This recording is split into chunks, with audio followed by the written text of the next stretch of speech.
హాస్టల్లో రాజ్యాంగానికి విరుద్ధంగా క్రిస్టియన్ ప్రార్థనలు నిర్వహిస్తున్నారని స్థానికులు ఆరోపిస్తున్నారు. బీసీ హాస్టల్ చుట్టుపక్కల ఉండే స్థానికులు రాత్రిళ్లు హాస్టల్ నుంచి పాటలు వినిపించడంతో రాత్రి సమయంలో అక్కడకు చేరుకున్నారు. రాత్రి సమయంలో ప్రార్థనలు నిర్వహించడంపై మండిపడ్డారు. దీనిపై హాస్టల్ వార్డెన్ వివరణ ఇచ్చారు. కింద ఉండే హౌస్ ఓనర్ ప్రార్థనలు నిర్వహించుకునేందుకు పర్మిషన్ అడిగారు. అయితే తాను ఏ విధమైన పర్మిషన్ ఇవ్వలేదు, కానీ ప్రార్థనలు నిర్వహిస్తూ ఉండటంతో నిలిపివేయించారని వార్డెన్ వివరణ ఇచ్చారు.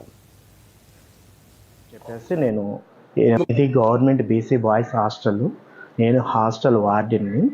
ఇక్కడ హౌస్ ఓనర్ మమ్మల్ని హాస్టల్ పైన ప్రార్థన పెట్టుకుంటానంటే పెట్టుకోవద్దని చెప్పేసి వెళ్ళిపోయాను. తర్వాత పైన ప్రార్థన పెట్టినట్టు నాకు ఇంటిమేషన్ వచ్చింది పిల్లల దగ్గర నుంచి. వెంటనే వచ్చి అది తీసేసి పంపించేసాను. ఆ సమయంలో పిల్లలు గ్రౌండ్కి వెళ్ళి ఆడుకోవడానికి వెళ్ళినారు. పిల్లలు ఎవరూ లేరు.